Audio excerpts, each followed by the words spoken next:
Hola, hola, muy buenas noches.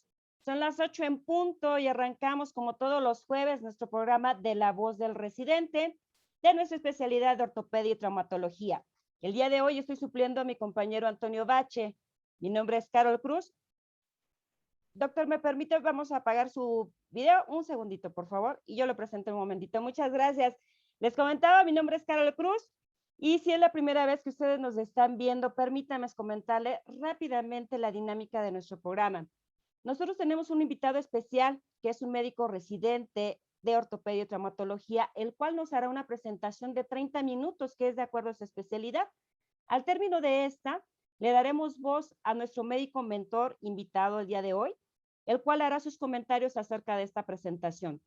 Una vez que termine con sus comentarios, daré voz a las preguntas que ustedes nos hagan favor de formular y a sus comentarios, tanto en nuestra plataforma de Zoom, donde aparecen los iconos donde aparecen nuestros iconos de preguntas y respuestas, y en el chat. Haré lo mismo en nuestra plataforma de Facebook Live de Yo Soy Médico 17. Muy bien, les recuerdo por favor nuestras redes sociales. En Instagram y en Facebook aparecemos como La Voz del Residente. Algo importante, si ustedes no pueden ver completa esta presentación o bien desean verla nuevamente, por favor entren a nuestro canal de YouTube, donde aparece con el nombre Medical Legal Center. Ahí aparecerá en unas horas más nuestra presentación del día de hoy. Y también pueden compartir o ver las presentaciones que hemos tenido a lo largo de nuestros programas acerca de ortopedia y traumatología. Bueno, pues sin más preámbulo, permítanme presentarles a nuestro doctor estrella del día de hoy. Él es médico residente, su nombre, perdón, es Daniel Ortega Aguirre. Él es médico residente de ortopedia y traumatología. Él es egresado de la Universidad del Valle de Atemajac. Actualmente es R2 en el Hospital Magdalena de las Salinas, uno de los más importantes a nivel nacional. Sin más preámbulos, por favor, doctor, comencemos con su presentación. Hola, muy buenas noches. Muy buenas noches, doctor Daniel. ¿Se escucha muy bien? Nos ayuda, por Excelente. favor, para compartir su presentación y lo dejo con el mejor público, que son los residentes de ortopedia y traumatología. Ok. Muchísimas gracias.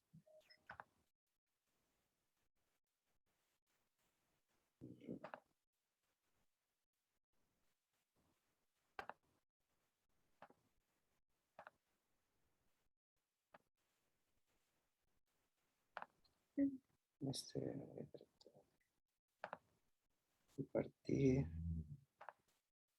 la pantalla.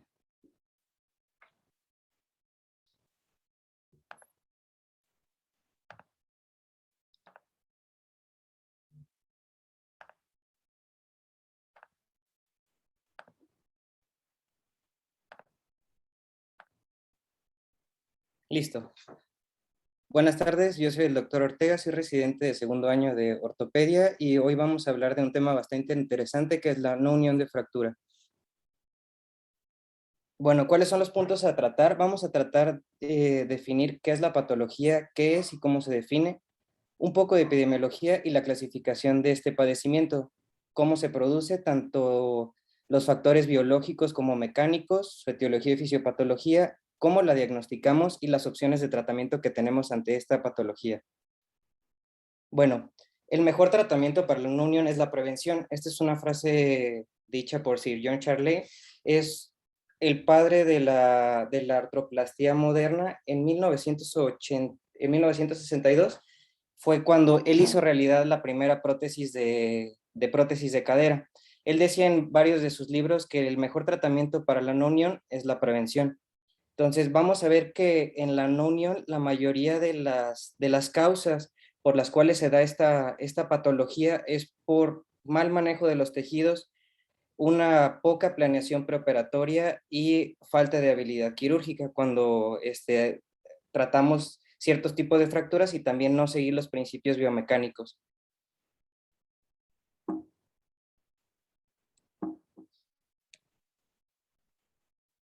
En 1962 publica el libro de Low Friction Arthroplasty of the Hip, que es como los principios, la cuna de la artroplastía moderna.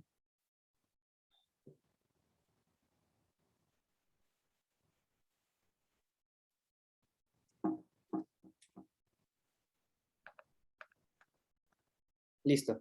Vamos a ver qué afecta el 1.9% de las fracturas. Antes, hay hasta artículos recientes en los últimos años donde se dice que la probabilidad de desarrollo de una unión de una fractura es de un 5 al 10%, pero estos porcentajes se basaban en un dato epidemiológico de Estados Unidos, en un libro de epidemiología musculoesquelética en los años 1992 y 1994. Vamos a ver que este dato es de dudoso origen, por lo cual más adelante voy a hablar de un nuevo artículo que se hizo en más de 4.2 millones de pacientes, que la incidencia es muchísimo más bajo de lo que antes se creía. Vamos a ver que este tipo de padecimiento de la no unión tiene una afectación muchísimo mayor en la calidad de vida en pacientes que en pacientes con evento cerebrovascular, perdón, diabetes mellitus o infección por el VIH. Y el costo directo del tratamiento se estima en $11,800 y 29,204 euros. La literatura dice que puede doblar el precio del tratamiento de la no unión que la fractura que desencadenó el padecimiento. Bueno, ¿cómo vamos a definir nosotros la no unión? Se define que es aquella fractura que no consolida. Hay una definición pragmática que en los últimos años se ha ido agregando, que es la no unión es definida como aquella fractura que no va a consolidar si no se realiza un procedimiento ulterior, ya sea quirúrgico o no quirúrgico. Este le da la flexibilidad al cirujano para hacer diagnóstico, pues, dada la complejidad de este tipo de padecimiento. O también se puede definir en términos de tiempo cuando no hay una consolidación de cualquier hueso a los 9 meses y no hay evidencia de la progresión de la consolidación por un periodo de 3 meses mediante radiografía. Vamos a ver que hay tiempos específicos para huesos, por ejemplo, se define no unión, una fractura de cuello de fémur a los 3 meses que no hay evidencia de consolidación. Bueno, sobre la epidemiología, en México desgraciadamente no hay epidemiología de este tipo de padecimiento. En Estados Unidos se estima que 100,000 fracturas van a desarrollar no unión actualmente. El pico de riesgo son 25 a 45 años. Se reporta 1.5 en las mujeres y 2.3 en los hombres, siendo los huesos más afectados la tibia de un 5 al 6%, clavícula del 4 al 5% y húmero el 3%. Bueno, este es el estudio que les había comentado que se hizo en Escocia entre el año 2005 y 2010, que estudiaron una población de 4.2 millones de pacientes, teniendo un total de 4,715 no uniones diagnosticados. Y como pueden ver, se ve el total y el pico de edad siempre en las fracturas, en la no unión de la incidencia es de 25 a 45 años. En la siguiente gráfica del lado izquierdo podemos ver la incidencia de no unión por distribución de edad, que vamos a ver que el pico máximo, como ya lo había mencionado previamente, es de 25 a 45 años. Y la mayor incidencia de huesos afectados por la no unión es la tibia, la clavícula y la escápula, el húmero, el radio, la pelvis y el fémur. Pero es importante recalcar que en este estudio la clavícula y la escápula, como estaban codificados en el CIE-10, no se podían separar. Ya dado que es importante recalcar eso porque la no unión de escápula es muy rara. Y también en cuanto a la tibia y el peroné tiene una incidencia del 0.56% de no unión. Entonces nos vamos a enfocar como hueso largo como tibia. Y en la clavícula, porque solo en el estudio se reportaron 2 o 3 casos de los 4,715 pacientes. Bueno, ¿cómo se clasifica este padecimiento?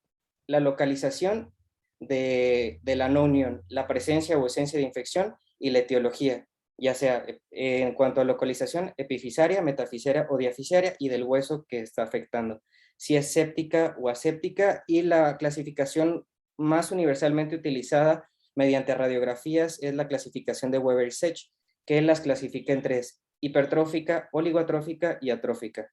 Y en el cuarto, la pseudoartrosis, que no se puede utilizar como sinónimo, como una unión, que es muy frecuente en el habla hispana utilizarlos de forma intercambiable, cuando realmente la pseudoartrosis forma una subclasificación de no unión. También hay otras clasificaciones como la clasificación de Ilizarov, que también es por medio de radiografía, que la divide en unión laxa y no unión rígida. Laxa cuando el muñón del hueso tiene un movimiento patológico más de 7 grados y tiene un acortamiento más de 2 centímetros. Y una unión rígida, siendo todo lo contrario, tiene una angulación patológica en el movimiento menos de 7 grados y un acortamiento menor a 2 centímetros. También hay otra clasificación de Paley y Herzenberg, que cuando el defecto es menor a 1 centímetro se clasifica como A, cuando el defecto es más de 1 centímetro se clasifica como B. Bueno, en cuanto a la clasificación de Weber y Sech, las hipertróficas se van a caracterizar por un callo abundante en la radiografía. Como podemos ver, del lado derecho se observa el callo abundante que a veces se le dice radiográficamente que tiene la apariencia de pata de elefante. Se caracteriza por una adecuada vascularidad, que es rígida, que el movimiento es muy poco y se puede desencadenar por falta de estabilidad o el problema es principalmente mecánico, no biológico. Y los fragmentos óseos son viables. En cambio, en la oligoatrófica, si hay formación de callo, los fragmentos óseos son viables y la biología local puede estar alterada o mecánica alterada o una suma de las dos, tanto la biología local como la mecánica. Y nosotros hacemos alusión a lo mecánico cuando nosotros utilizamos tipos de implantes para llevar a cabo o desarrollar una consolidación primaria o una secundaria, que más adelante lo vamos a tratar. Bueno, la atrófica se caracteriza por es una unión que es móvil, no forma ningún callo. Los fragmentos óseos proximal y distal tienen tendencia a formar como un tipo de muñón y los fragmentos óseos se dicen que no son viables. Aquí la biología local está alterada y la estabilidad está ausente. Antes se creía que las no uniones atróficas tenían falta de vascularidad, pero un estudio publicado en 2003 en un total de 28 ratas demostraron lo contrario. Tomaron 14 ratas de control y 14 ratas como grupo de estudio. Ambas se les hizo una osteotomía de tibia derecha. A las estudiadas se les hizo se les quitó el periósteo y se hizo un rimado del canal medular. Y a la semana 1, 3, 8 y 16 se mató al espécimen para ver cuánta vascularidad tenían o número de vasos sanguíneos mediante inmunohistoquímica. Utilizaron anticuerpos monoclonales contra la actina del músculo liso. Bueno, como podemos ver, estos son los tipos de tejidos que se fueron formando. Como podemos ver, a las 3 semanas de la no unión, las ratas que eran el control, que no tenían desperestación, no le habían quitado el periósteo a la tibia, tenían un tejido fibroso abundante, ya tenían cartílago y en cambio las no uniones a las que se les había quitado el periósteo tenían tejido fibroso tanto hasta las 16 semanas. ¿Qué es importante aquí? Vamos a ver que a las 8 semanas más adelante, la cantidad de vasos sanguíneos son igual de la misma magnitud a las 8 semanas en las no uniones atróficas junto con el control, que es un proceso de consolidación completamente normal.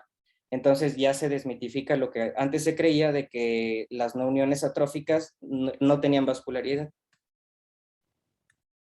Bueno, como les había mencionado, la pseudoartrosis y la no unión no pueden ser considerados sinónimos. En contraste con la no unión, la pseudoartrosis es una articulación verdadera falsa con una cápsula articular que genera un movimiento normal o una movilidad no fisiológica. Como podemos ver en la imagen de la derecha, tenemos una radiografía P de húmero donde presenta una fractura diafisaria con una pseudoartrosis.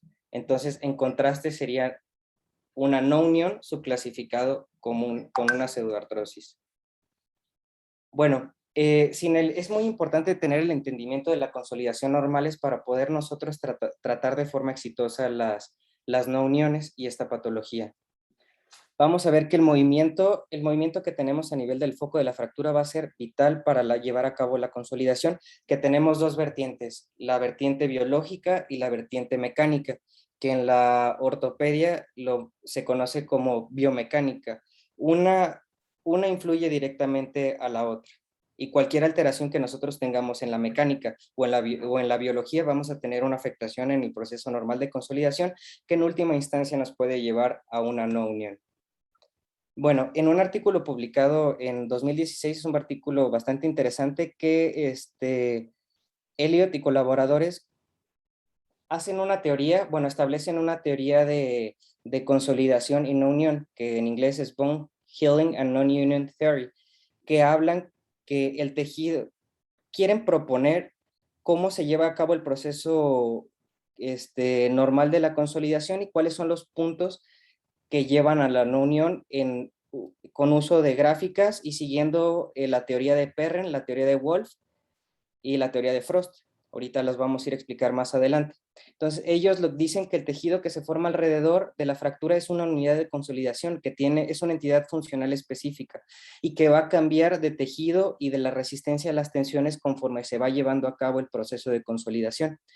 Y refieren que esta unidad de consolidación produce una respuesta fisiológica al ambiente mecánico y biológico. Recuerden, siempre en el proceso normal de consolidación hay una relación estrecha entre lo mecánico y lo biológico que siempre tenemos que tener en cuenta.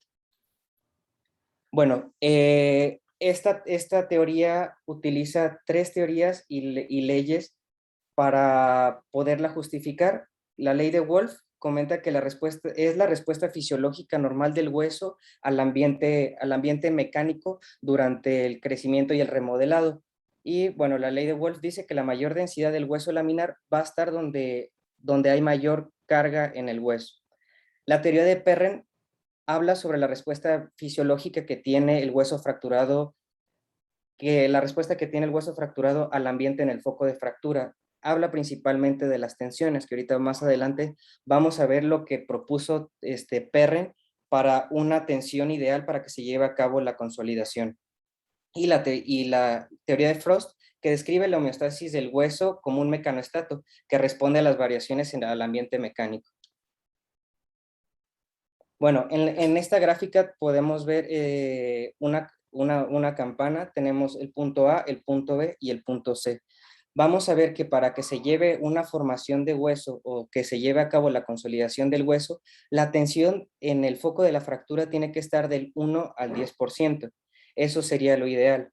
Menciona la teoría de Perren que la respuesta fisiológica a los osteoblastos se van a llevar a cabo en tensiones de 1 a 5% de tensión en el foco de la fractura y se va a estimular la formación de callo cuando haya un 5 a un 10% de tensión. Si nosotros nos vamos del lado B, del lado izquierdo, que tenemos un menos del 1% en tensión, por ejemplo, en ambientes de baja tensión, se va a llevar a cabo la resorción. ¿Dónde podría ser esto? Podría ser en pacientes, bueno, en astronautas que están sometidos a microgravedad y pacientes que están postrados. En cambio, en el otro lado de la vertiente, si nosotros tenemos una tensión en el foco de la fractura que rebasa los 10%, del 10 al 30%, solo la resorción va a prevalecer y solo el tejido fibroso se va a formar. También menciona que la resistencia al hueso laminar es del 2% y el hueso reticular, la tensión es tolerada al 10%. A nosotros nos interesa que se pueda formar el hueso laminar en última instancia.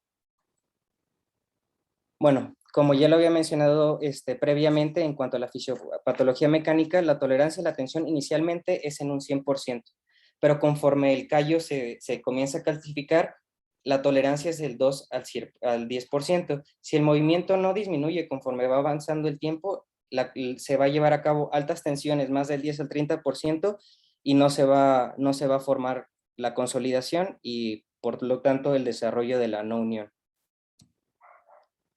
Bueno, vamos a ver que el hueso va a consolidar de 2 maneras, mediante consolidación primaria o directa o per prima y consolidación indirecta, secundaria o per secundam.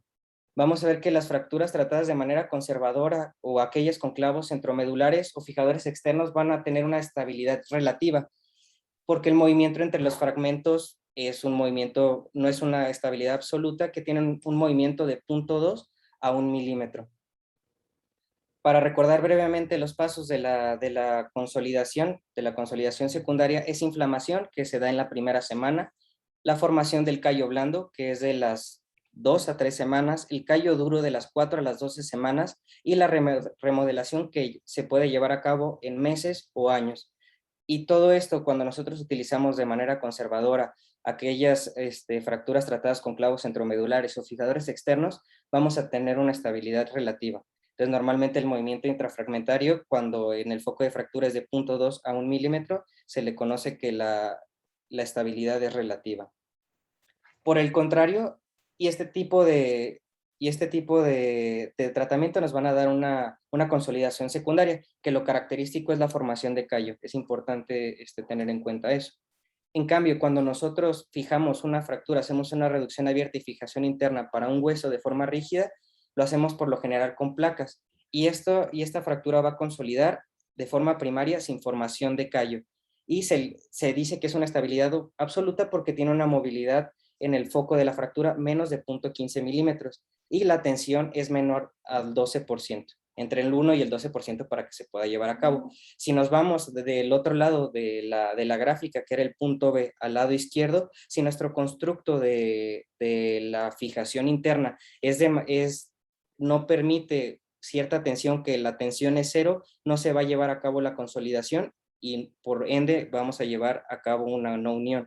Si se fijan, son como las dos vertientes. Demasiada estabilidad relativa o absoluta nos pueden llevar a la no unión. Necesitamos encontrar un equilibrio en la gráfica de la teoría de formación de Perren entre el 2 y el 10%. Tampoco se va a llevar una consolidación si nuestra brecha de fractura es mayor a 0.1 milímetros. Bueno, esto es una tabla del Campbell, que estas son las causas mecánicas principales de la no unión.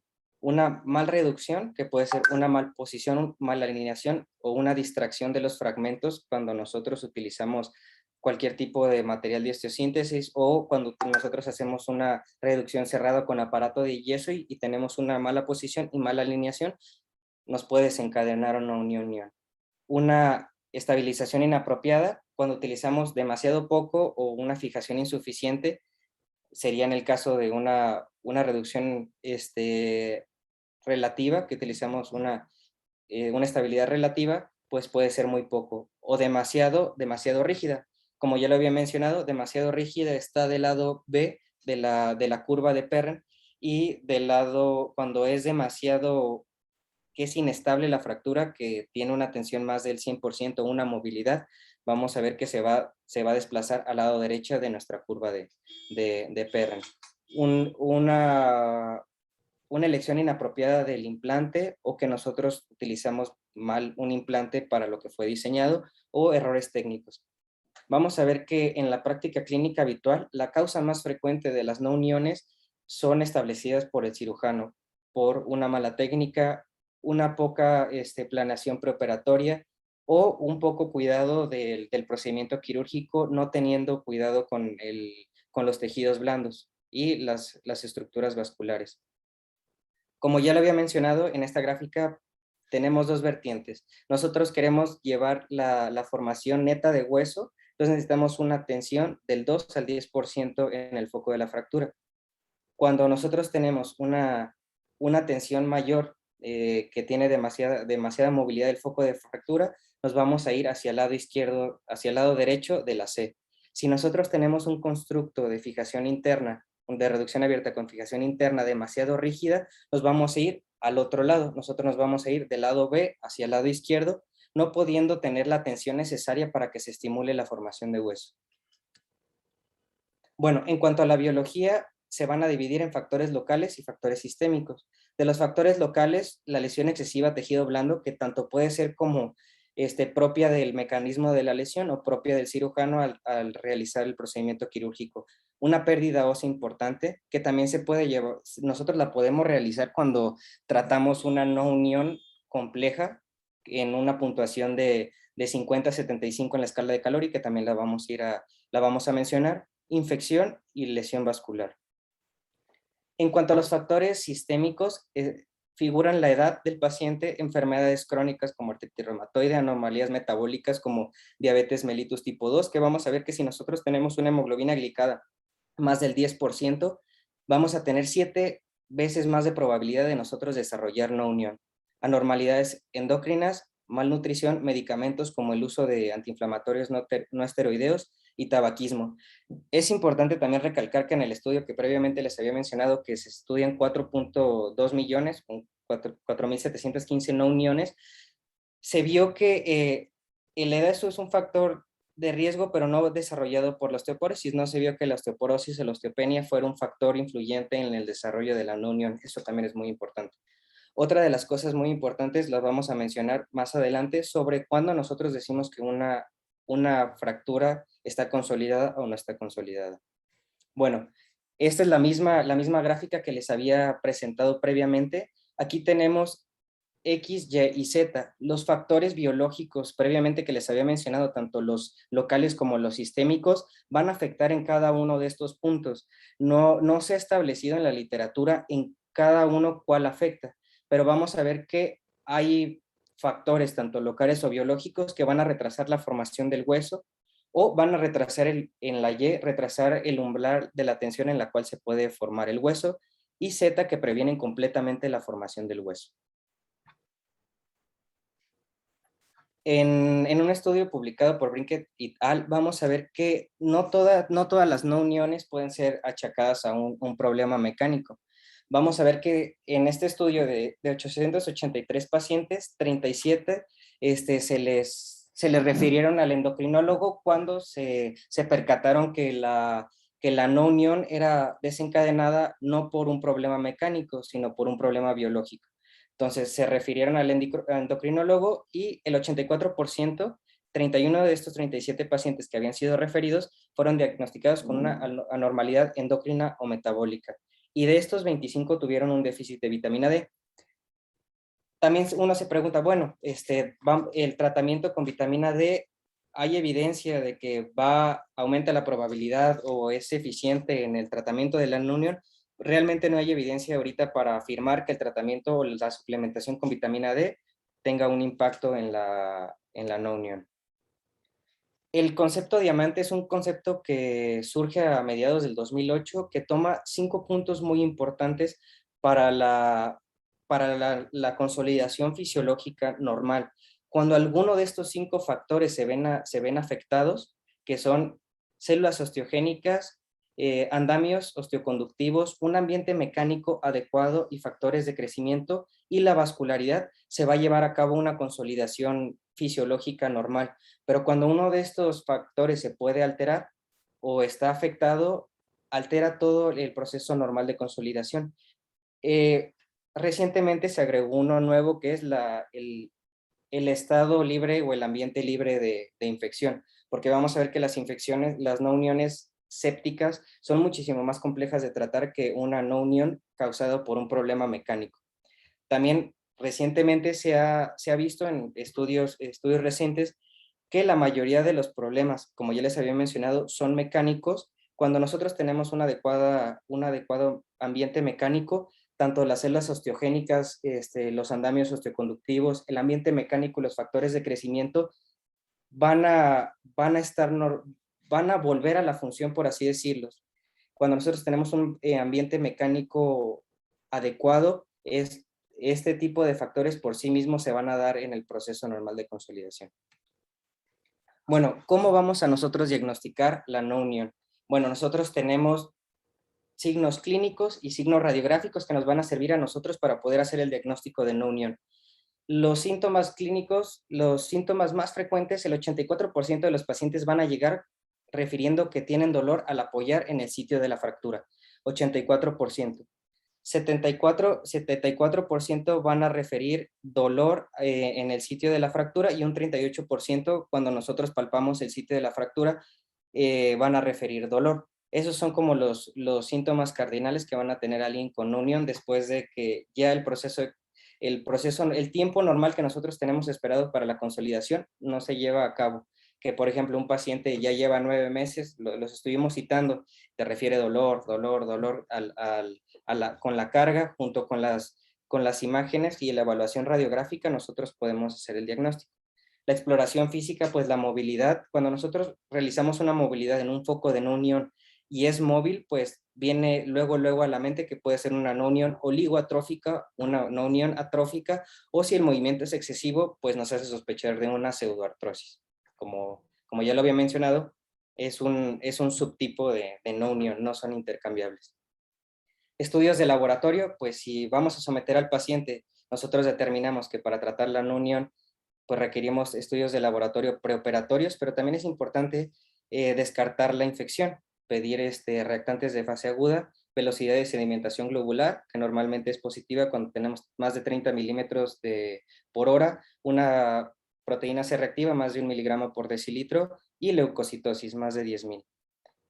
Cuando a pesar del tratamiento que ya dimos, tratamiento médico, tratamiento quirúrgico, y no consolida, pues ya buscamos otros factores metabólicos que puedan estar asociados al desarrollo de la no unión. Por ejemplo, podemos pedir magnesio, podemos pedir vitamina D, podemos pedir calcio, paratormona. ¿Por qué magnesio? Porque la hormona paratiroidea necesita el magnesio para poder liberar la hormona. Entonces también eso es muy importante tenerlo en cuenta. En Brinker recomienda que cuando nosotros estemos ante un paciente con sospecha de no unión, utilicemos esta hoja para apoyarnos y sintetizar la información importante del paciente. ¿Cuándo fue la fecha inicial de la fractura? Tanto también como edad, género, peso, estatura, dolor, y si era relacionado con el trabajo por términos legales. En cambio, cuando el total de las cirugías que se llevaron a cabo, se utilizó estimulación electromagnética, antecedentes de infección, condiciones médicas, el uso de medicamentos, la exploración física, la exploración radiográfica y otras cosas pertinentes, y el tipo de no unión, como ya lo había mencionado, hipertrófica, oligoatrófica, atrófica, pseudoartrosis, aséptica o séptica. Siempre es importante ponerle el apellido si está infectado o no está infectado. Que lo podemos determinar con los estudios de laboratorio, sí. Ahorita más adelante les voy a mencionar un estudio que demuestra que si tenemos 3 parámetros positivos, leucocitosis más de 10,000, proteína C reactiva más de 1 miligramo por decilitro y velocidad de sedimentación globular más de 30 milímetros por hora, hay un 100% de probabilidades que estemos ante una infección ósea. Bueno, esta es una recomendación que se use cuando estamos ante un paciente o cuando vamos a hacer un ingreso de un paciente de no unión. Pues primero la clasificamos, identificamos la lesión, la región anatómica. Si es tibia, pues tiene muchísimas más probabilidades de desarrollar una no unión, no tiene tanta cobertura vascular, la mala alineación y el daño a los tejidos blandos. Checar datos de infección, como ya los había mencionado, tanto sistémicos como clínicos. Si llega con tumor, rubor, calor, fiebre, pues realmente el diagnóstico nos orienta bastante clínicamente. Pero es importante saber que hasta el 20% de las infecciones son generados por patógenos de baja virulencia que no generan síntomas. Entonces está infradiagnosticada las no uniones sépticas, que nosotros catalogamos primariamente como asépticas. Y las razones sistémicas, como ya lo había mencionado, calcio, vitamina D, paratormona y hemoglobina glicada. Mayor riesgo cuando está más de 10 miligramos, más de 10%.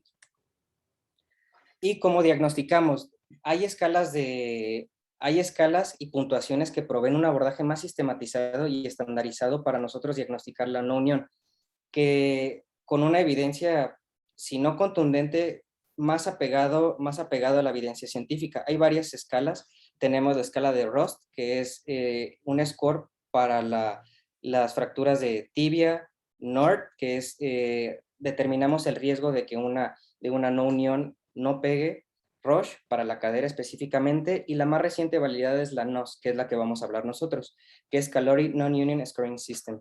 Vamos a ver que esta escala, ¿por qué tiene la ventaja sobre las otras escalas? Porque toma en cuenta el hueso, los tejidos blandos y los factores propios del paciente, tanto sistémicos como locales.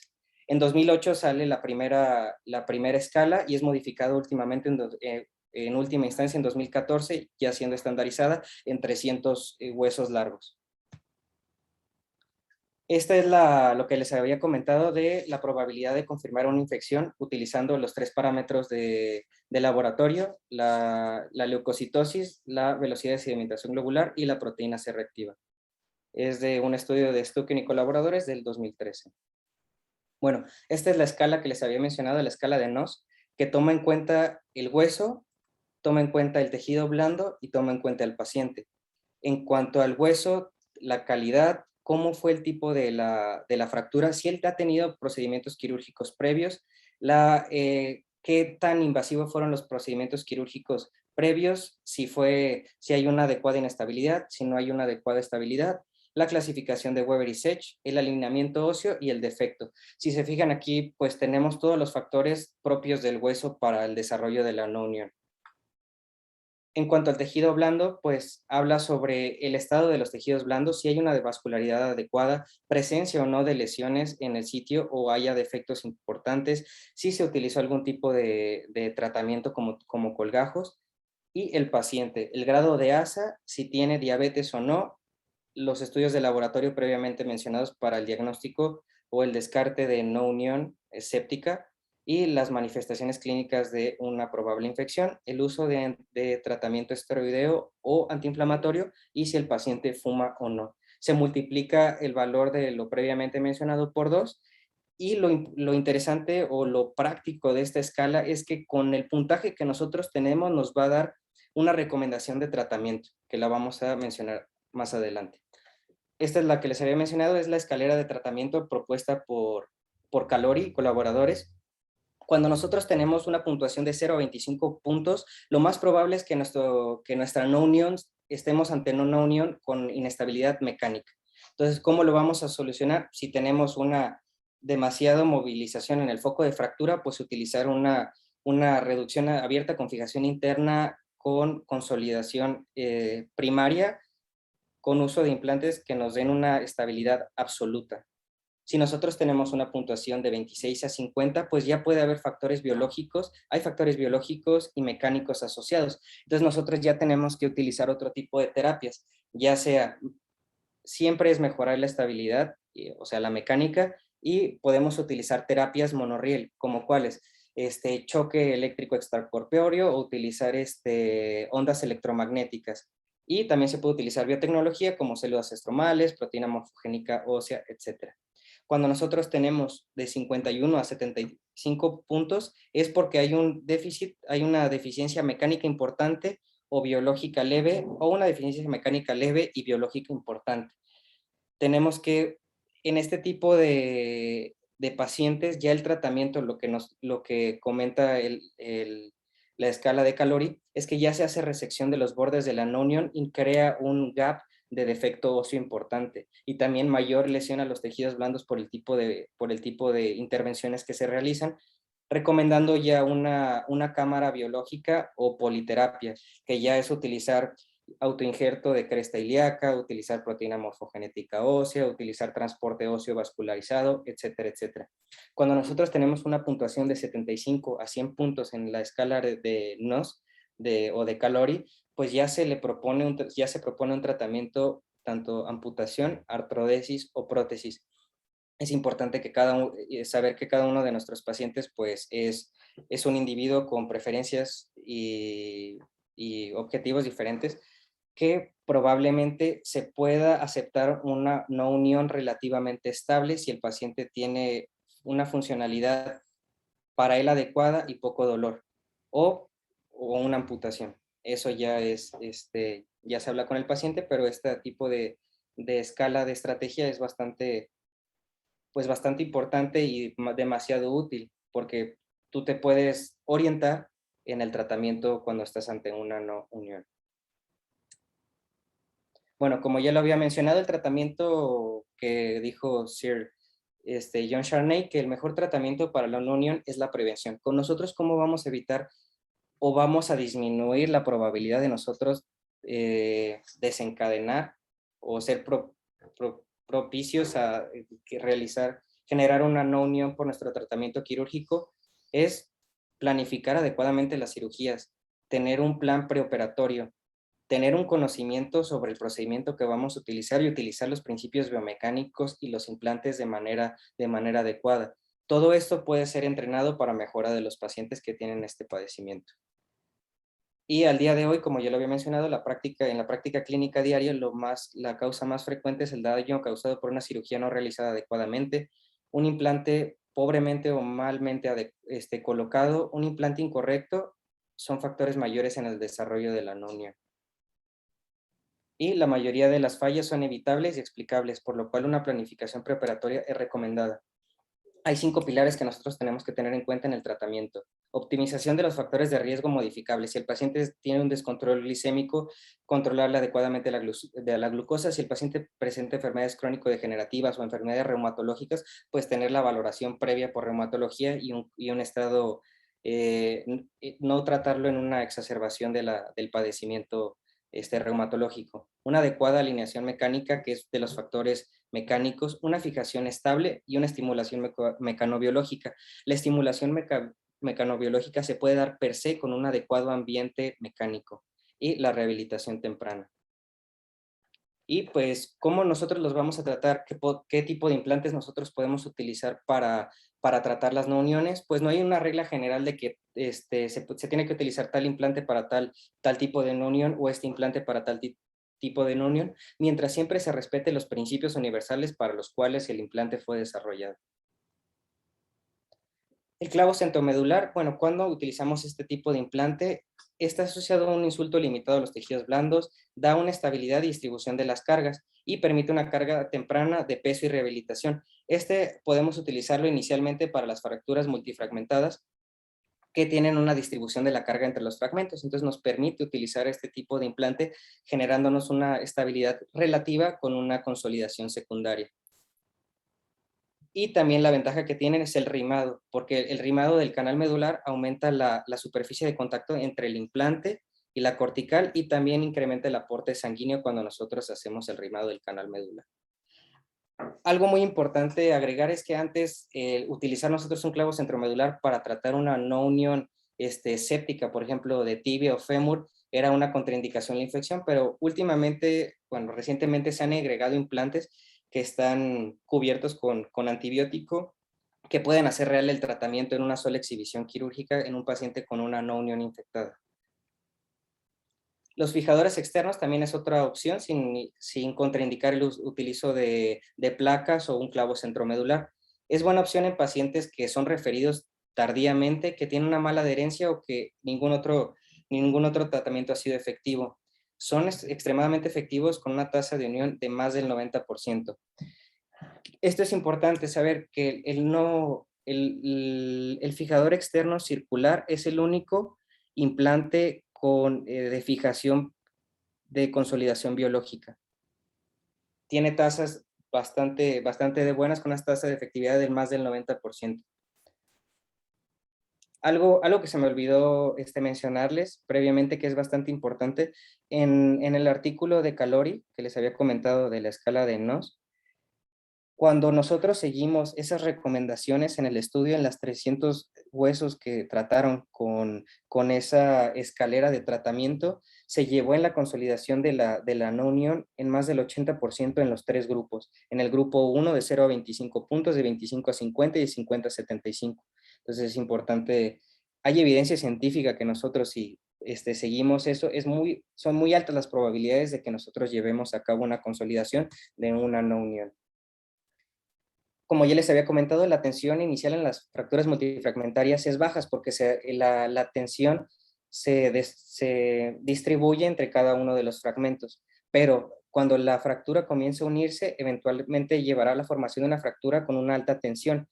Cuando esto se da, la alta tensión requiere una estabilidad absoluta. Entonces, una fractura multifragmentaria compleja que tiene relativamente poca tensión porque se distribuyen las cargas entre los fragmentos óseos, vamos a ver que se va a hacer, si empieza a consolidar, que nosotros ponemos un clavo centromedular y le da una estabilidad relativa, vamos a ver que conforme se va uniendo la fractura, se convierte en una fractura simple, en una fractura transversa con una alta tensión. Por eso es importante darle una estabilidad absoluta para que nosotros podamos llevar a cabo la consolidación adecuada.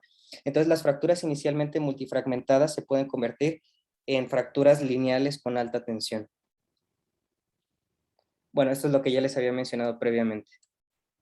Aquí tenemos un ejemplo de lo que le había mencionado previamente. Tenemos una fractura multifragmentada de fémur que es tratado con un clavo centromedular. Se lleva a cabo una consolidación secundaria con formación de callo y después del tratamiento, del tratamiento con el clavo centromedular, pues nosotros estamos generando una no unión y no hay formación es una no unión hipertrófica que no está consolidando de manera adecuada.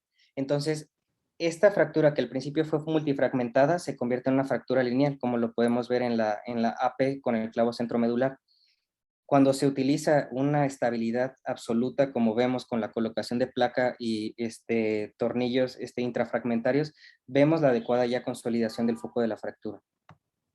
Perdón, doctor Daniel, disculpe que lo interrumpa. Ya estamos casi en el límite, por así decirlo. Me ayuda para poder agilizar. Ajá. Gracias. Ok, solo para finalizar, el injerto actualmente se considera como el gol estándar, pero cuando en el artículo de Calori menciona que si nosotros generamos un problema, tratamos la inestabilidad mecánica, podemos llevar a cabo el tratamiento de las no uniones sin necesidad del injerto autólogo o de terapias como injerto autólogo, proteína morfogenética ósea. Y como ya lo había mencionado previamente, 20% de las no uniones tienen cultivos positivos que antes eran diagnosticadas como no uniones asépticas. Entonces, infradiagnosticamos a veces las no uniones que realmente están infectadas.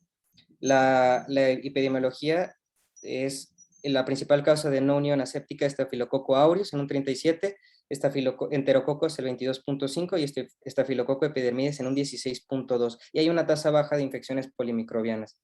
Hay cambios radiográficos como lisis, aflojamiento, secuestro, involucrum, que nos puede nosotros orientar a este tipo de padecimientos. Y el tratamiento tiene que ser como los tumores, reseccionar la mayor cantidad de tejido con signos evidentes de infección y después de la resección, tratamiento de los defectos generados por el tratamiento de excisión del tejido infectado.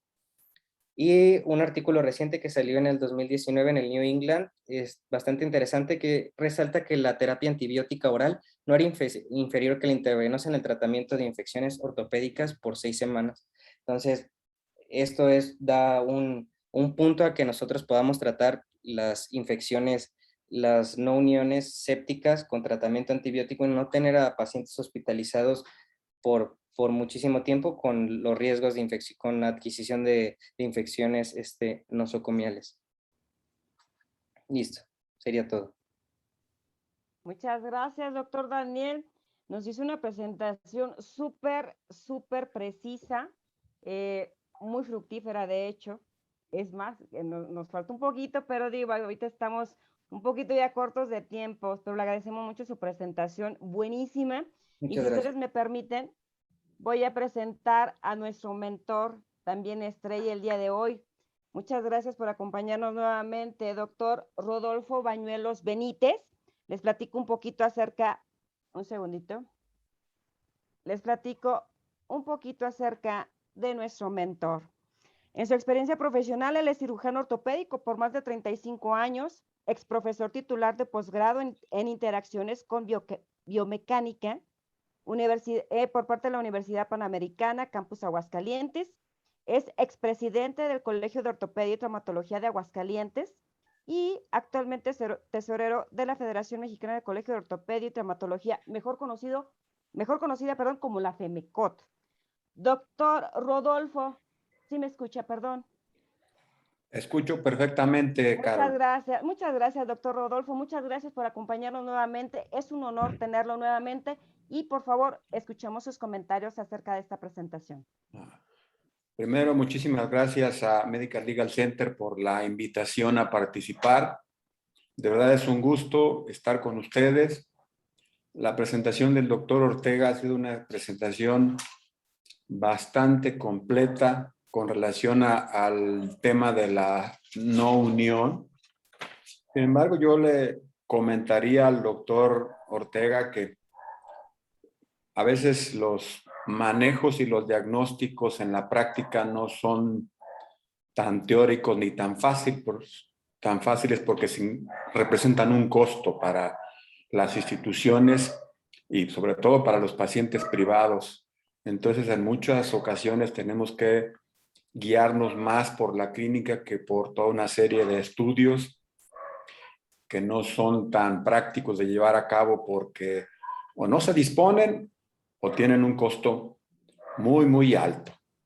Es importante ubicar que la no unión no se debe tratar como una fractura. La unión ya es un proceso complicado en un paciente o que no se le dio el manejo inicial más adecuado o que no reúne las condiciones biológicas para que se dé el proceso. Y atribuir la presencia de una no unión a fallas técnicas me parece pues algo rudo de tu parte, doctor Ortega. Hay muchos otros factores que juegan y que pesan, y ya lo verás en tu práctica cuando enfrentes las cosas y tú seas el responsable directo de ellas.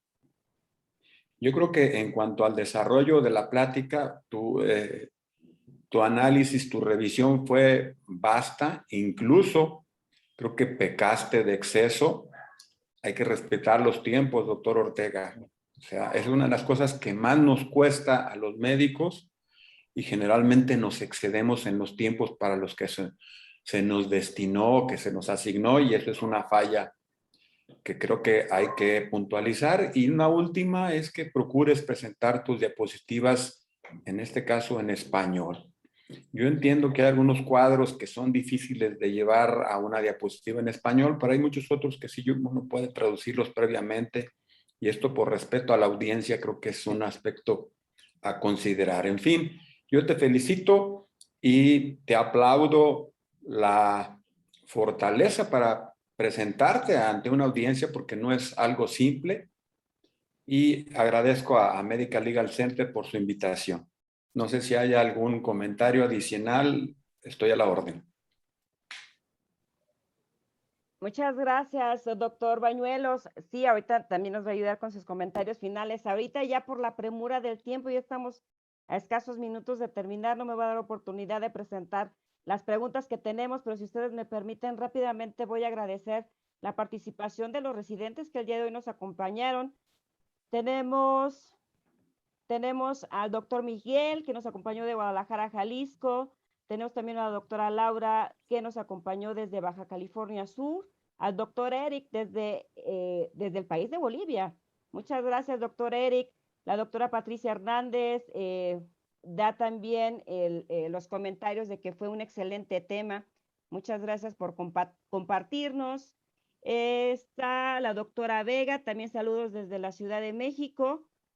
Tenemos también, aquí no me aparece completo, nos aparece saludos desde la Ciudad de México, excelente tema. Agradecimiento también por el excelente tema por parte de Yael Santibáñez, Emanuel Baños, Diana Vázquez, Gabriel, no me aparece apellido, y Antonio Alcántara. Repito, por la premura de tiempo, me gustaría conocer sus comentarios finales. Si ustedes me permiten, comienzo con el doctor Daniel, por favor, doctor Daniel, y seguimos con nuestro mentor. Gracias.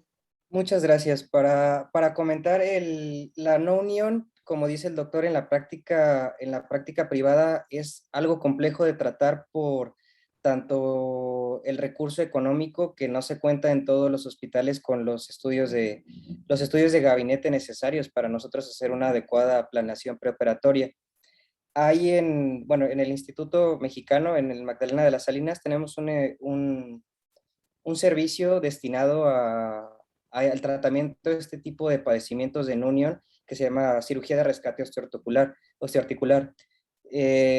Como tiene completamente razón el doctor, hay como tanto factores biológicos como factores mecánicos, y pues basándome en la evidencia, sí fue un poco rudo al mencionar que pueden ser errores técnicos del médico, y no, en ningún momento fue como mi objetivo, demeritar el procedimiento quirúrgico de otros médicos. Yo creo que todos vivimos, y más los cirujanos, estamos en situaciones que probablemente nosotros podemos desde un punto de vista, desde afuera, comentar de manera muy fácil, cuando el cirujano probablemente en una fractura demasiado compleja hizo lo mejor posible en ese momento para el tratamiento de la fractura con los medios que tenía. Es bastante complejo el tratamiento. De hecho, también en esta UMAE, en Magdalena de las Salinas, que es un centro de concentración a nivel nacional, es el manejo de cada una de las fracturas con el diagnóstico de no unión es bastante complejo. Ninguna se comporta de manera idéntica, y vemos también factores de pacientes y vemos pacientes que están con este padecimiento. Entonces, también es saber individualizar y también hacer hincapié que la evidencia científica y las guías y las escalas son orientativas, nunca van a ser, bueno, desde mi punto de vista, es como un apoyo al médico para la toma de decisiones lo más adecuado junto con la experiencia del médico y la decisión del paciente. Siempre tenemos que tener en cuenta cuáles son los objetivos del paciente y cuáles son sus expectativas del tratamiento. Muchas gracias, doctor Daniel. Doctor Rodolfo, por favor, regálenos sus comentarios. Ya para finalizar, yo quisiera recordarles que a veces como traumatólogos tenemos fama de ser algo rudos y algo agresivos en el manejo de los tejidos y se nos critica un poco por eso, ¿eh? De hecho, cuando las cicatrices quedan feas, nos distinguimos por eso. Yo los invito a que sean más cuidadosos a la hora de cerrar sus planos, porque las instrumentistas dicen, quedó bien fea, pues la hizo el trauma. Entonces procuramos no caer en esa categoría, y el manejo cuidadoso de nuestros tejidos es fundamental. Recordar que el hueso es como un árbol que tiene sus raíces en el tejido blando, y en la misma medida que tú cuides esas raíces, ese árbol va a responder de manera favorable o de manera desfavorable. Les agradezco muchísimo su atención. Gracias por la invitación. Infinitas Gracias. gracias. Muchas gracias, doctor Rodolfo. Muchas gracias, doctor Daniel. Antes de despedirme, quisiera hacer mención también, ahora sí ya encontré a la doctora Stephanie de la Ciudad de México. Muchas gracias por acompañarnos. Saludos desde el doctor Ricardo Pérez desde Chiapas. Muchas gracias por acompañarnos. El doctor Mauricio nos comenta, magnífica clase. Creo que es de vital importancia el mantenernos actualizados para brindar la mejor atención para nuestros pacientes con la mejor evidencia posible. Reciban un cordial saludo del doctor Ortega. Reciban un cordial saludo del doctor Ortega y el doctor Bañuelos. Muchas gracias de todo corazón por acompañarnos en esta noche. Antes de despedirme, les recuerdo nuestras redes sociales. Estamos en Instagram y en Facebook como La Voz del Residente. Y también, por favor, si es que nos está viendo en estos momentos un doctor que sea jefe de enseñanza, y si es que usted necesita una plática de prevención de riesgos legales en el ejercicio profesional de la salud que crea es conveniente para que la tomen también sus residentes, por favor no duden en contactarnos al correo atención.mlc@gmail.com. Les repito, atención.mlc@gmail.com, atención sin acento, y con mucho gusto les impartimos esta plática totalmente gratuita ahorita que estamos en época de pandemia. Les agradezco nuevamente a todos nuestros participantes, nuestros panelistas. Muchas gracias, espero verlos pronto también. Y a toda la audiencia, que tengan bonita noche. Nos vemos el próximo jueves. Gracias, Carol. Gracias, Daniel. Gracias, doctor. Buenas noches. Que descansen. Buenas noches.